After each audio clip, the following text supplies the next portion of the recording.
Unsolved Mystery 360. It was the kind of night that made the desert feel endless. The moon was a pale coin in the sky, clouds drifting lazily past it, and the highway stretched out in both directions like a ribbon into nothingness. The temperature had plummeted into the low 30s, and the wind cut through the darkness like a knife, carrying with it the dry, ghostly scent of sagebrush. Valentine's Day, 1982. While the rest of the country celebrated with candle-lit dinners and flowers, here on Interstate 40 just outside Williams, Arizona, there was only the hum of tires on asphalt and the occasional growl of a passing semi-truck. State Trooper John Williams had driven this route 100 times. It was supposed to be routine, a sweep along the highway before heading back to the station. But then, he saw it. Up ahead, just off the shoulder, a strange shape rested in the dust. At first, his mind filed it away as debris. Maybe an old tarp, maybe a bundle of trash thrown from a truck window. But something about the way it sat there, still and too solid, pulled at his instincts. He slowed. The cruiser's headlights swept over the scene, and the shape began to resolve into something disturbingly human. The trooper stepped out into the cold, his breath forming pale clouds in the beam of his flashlight. Gravel crunched under his boots. His beam found the face. A young girl, maybe 17 at most. Long dark hair lay tangled around her shoulders, strands frozen stiff from the night air. Her skin was pale, her lips slightly parted. She wore a white pullover sweater, blue jeans, and sneakers. Nothing to protect her from the desert's unforgiving cold. William's stomach tightened. He knelt, careful not to disturb the scene, and keyed his radio. "Dispatch, I've got a body." His voice was steady, but inside a knot of unease had already begun to form. Within the hour, the roadside was alive with activity. Sheriff's deputies and state investigators moved with quiet urgency. Floodlights turned the stretch of dirt into an island of harsh white light against the darkness. There were no skid marks, no sign of a struggle. Whoever had left her here had done so deliberately, leaving almost no trace behind. When the medical examiner arrived, his examination was quick but grim. "She didn't freeze to death," he said flatly. "Asphyxiation, likely smothered." The detail that stood out most was the faint adhesive residue on her skin, the kind left behind by duct tape. They searched for identification, but her pockets were empty. No purse, no wallet, no jewelry. She was a ghost without a name. The press needed something to call her, and with the date of her discovery, the name was inevitable: Valentine Sally. For weeks, sketches of her face circulated across Arizona and beyond. Phone calls trickled in, but none led to a match. She wasn't on any missing persons list. No distraught parents stepped forward.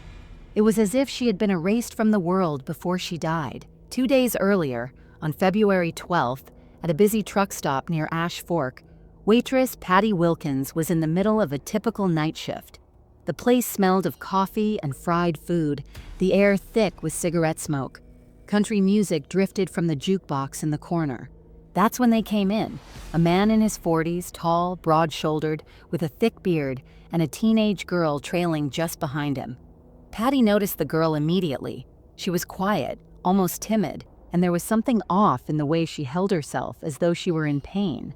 Patty, trying to be friendly, asked if she was okay. The man spoke for her.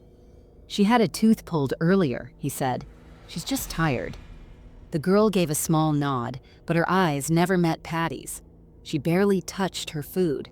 At one point, she winced as though hewing caused her pain. Patty remembered the girl's clothing: jeans, a white pullover sweater. She remembered the way she kept glancing toward the door, almost as if she were waiting for someone else to arrive. When they finished their meal, the man paid in cash, and they left together. Patty watched them walk out into the parking lot. They climbed into a large truck and drove off into the night. Days later, investigators brought a photograph to Patty. The girl's face was pale and lifeless in the morgue lighting, but Patty didn't need more than a second to know. It was her, the quiet girl from the diner. Despite the lead, investigators hit a wall. No license plate number, no name for the man. The truck stop's security cameras were old and unreliable, producing nothing usable. Weeks turned into months. The case grew colder with every passing day. Her file sat on a shelf alongside dozens of others, each with a photo, a cause of death, and a story that ended before it could be told. The Arizona desert has a way of swallowing its secrets, and for nearly 40 years it kept hers. But somewhere out there, someone knew her real name. Someone remembered what happened on that lonely stretch of highway on Valentine's Day, 1982. The body found on that cold February morning was taken to the Coconino County Medical Examiner's office. The girl was estimated to be between 17 and 20 years old. She had reddish-brown hair, tied back loosely, and freckles across her cheeks. Freckles that seemed almost too bright against her pale, frozen skin. The autopsy revealed she had been dead for less than 24 hours before she was found. There were no signs of sexual assault, but there were bruises. Faint, yellowing marks on her arms, as though someone had gripped her tightly, unwilling to let go. But what truly chilled investigators was what they found in her mouth. Wads of tissue stuffed deep into her throat, blocking her airway. The cause of death was officially listed as asphyxiation. Someone had deliberately suffocated her. They looked for identification, but there was nothing. No wallet, no bag, not even a scrap of paper. Only the clothes she wore. Jeans, a Western-style blouse, and a sheepskin coat with a distinctive fur brand label. She became known in police files as Valentine Sally, a name given simply because of the day her body was found. But nicknames didn't bring killers to justice. The investigators needed leads. Detective Jerry Wade took the lead on the case, canvassing the few truck stops and diners along I-40 that could have been her last stop. It was here that the first real clue emerged. A waitress at the Monte Carlo truck stop in Ash Fork remembered a girl who looked exactly like the victim. She had come in just days earlier with a man, not much older than her, maybe late 20s. The girl had been quiet, almost withdrawn, and every time the waitress asked her a question, the man answered for her. "She's fine," he would say, without even letting her speak. The waitress remembered something else. The girl kept glancing toward the door, as if she was waiting for someone, or maybe hoping someone would walk in and rescue her. 2 days before her body was found, another witness claimed to have seen her in the company of a different man at the same truck stop. This time, the girl had been holding her cheek in pain. A concerned trucker had offered to drive her to a local dentist in nearby Williams, Arizona. The dentist later confirmed she had been there. He remembered her clearly, a sweet, polite girl with a bad toothache. He had worked on her molar, temporarily easing her pain, and had given her a prescription for antibiotics. But here's the haunting detail. She never returned to have the work completed. Somewhere between that dental chair and the icy roadside near Williams, her path had crossed with her killer. The waitress and the dentist both worked with police sketch artists. Soon, 2 different composite images emerged. 2 men who might have been traveling with her in those final days. The first was described as having dark hair, a mustache, and wearing a worn denim jacket.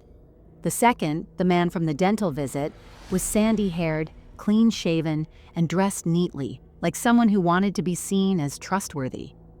But truck stops in the 1980s were crossroads of anonymity.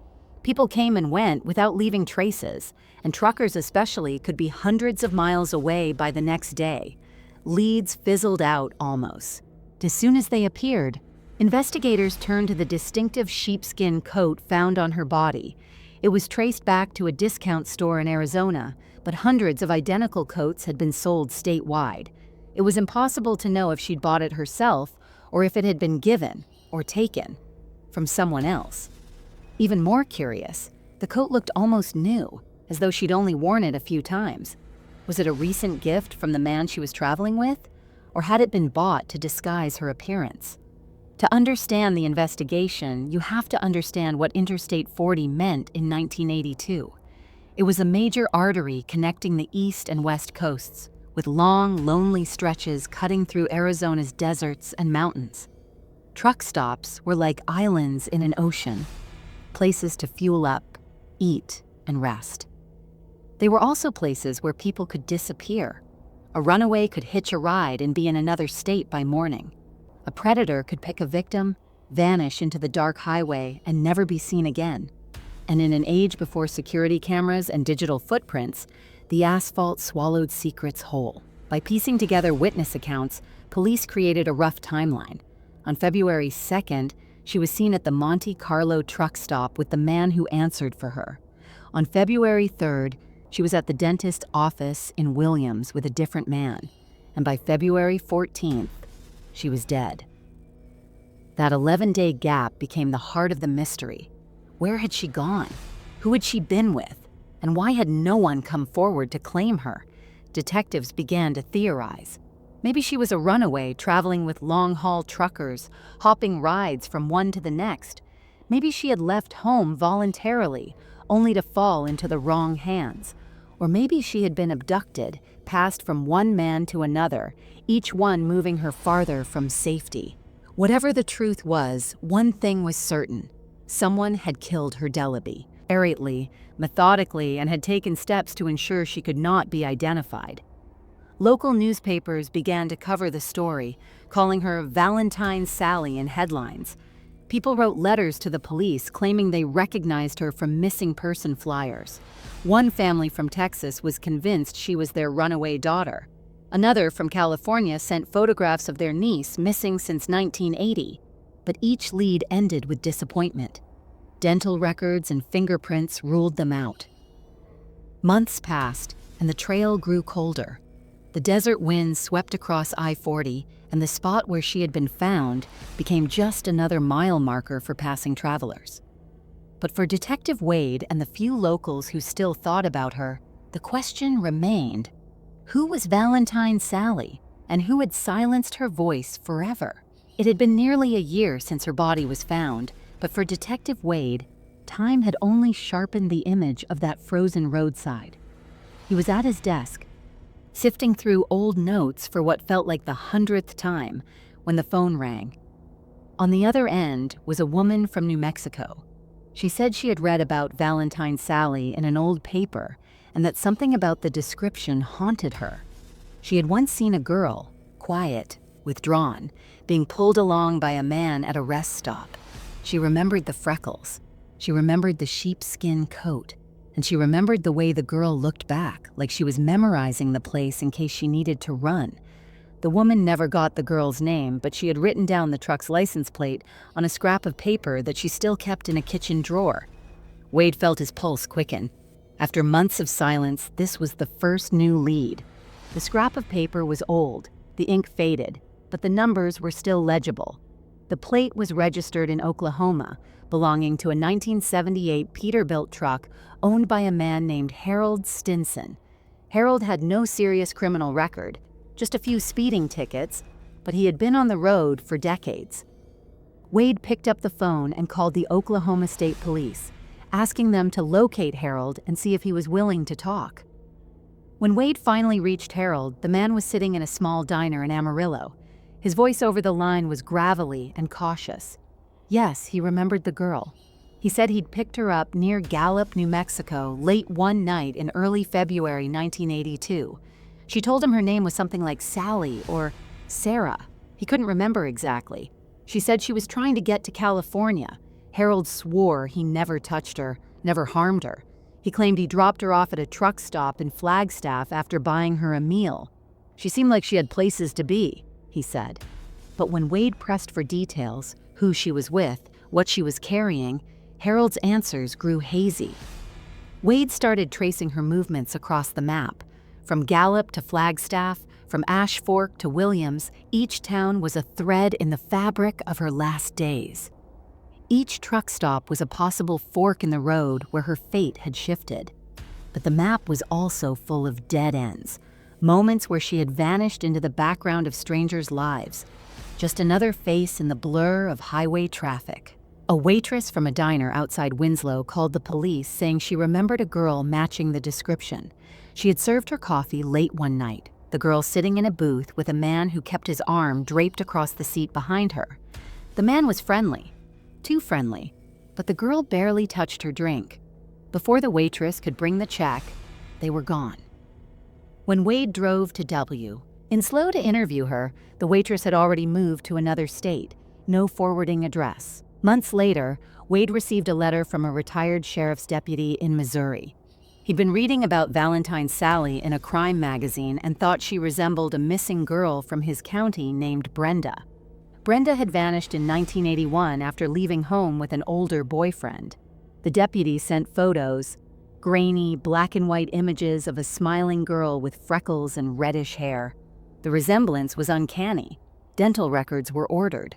For a week, Wade felt the kind of hope he had learned to fear. When the results came back, they didn't match. Another door slammed shut. By the mid-'80s, the case file on Valentine Sally had grown thick with reports, sketches, and photographs. But no matter how many times Wade flipped through them, the same questions stared back at him. Who was she? How had she ended up dead on that lonely stretch of I-40? And why had no one, no friend, no family, ever come forward to claim her? The ache in his gut told him the truth.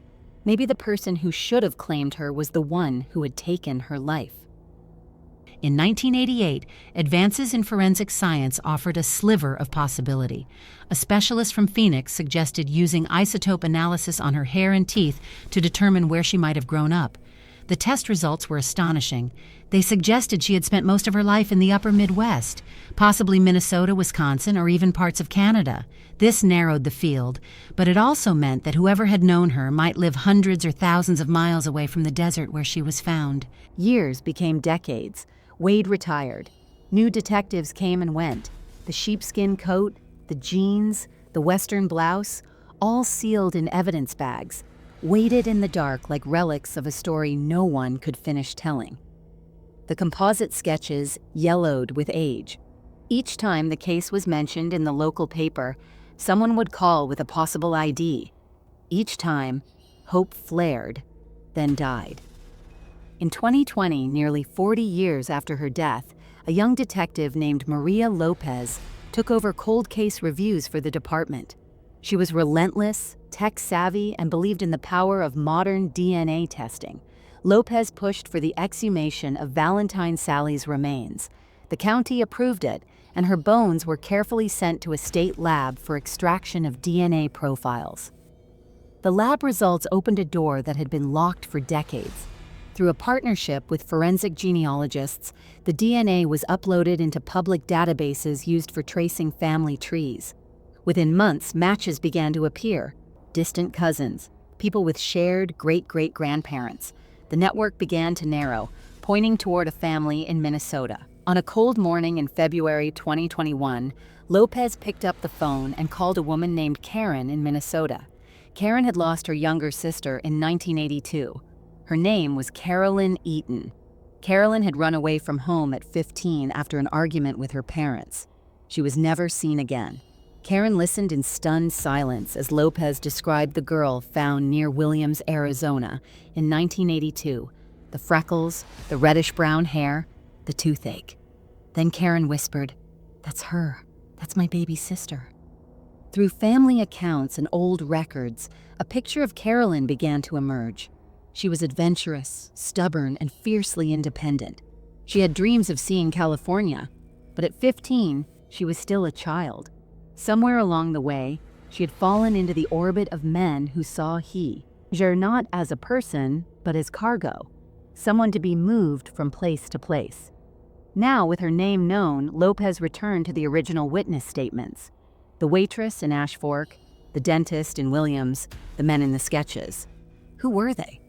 The files suggested they were never identified, but Lopez had something the original detectives didn't: access to national databases, digital archives, and decades of accumulated law enforcement records. One name surfaced again and again: a drifter named James McShane, known to travel the I-40 corridor in the early 80s. He had been arrested in Texas in 1983 for assaulting a hitchhiker.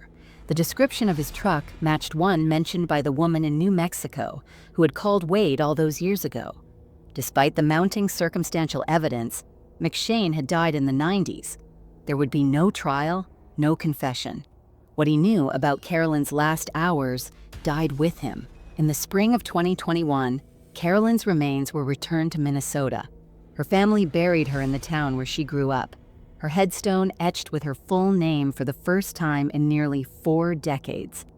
At the service, Karen spoke softly, telling her sister she was sorry it had taken so long. Back in Arizona, Lopez stood on the shoulder of I-40 near the place Carolyn was found. Cars and trucks roared past, just as they had that February day in 1982. She thought about how easy it was to disappear out here, how the road could carry you to new beginnings, or straight into danger, and she promised herself she would keep fighting for the ones whose stories hadn't yet been told. Carolyn Eaton's name is now etched into law enforcement records, no longer a Jane Doe, but the question of who exactly took her life still lingers, a shadow stretching across the decades. Some believe the truth will still emerge. Others think the desert has already swallowed it whole. But for those who remember her, Detective Wade, now old and gray, Karen, who still sets a place for her at the table on her birthday, Carolyn's story is no longer just a mystery. It is a life reclaimed from the silence,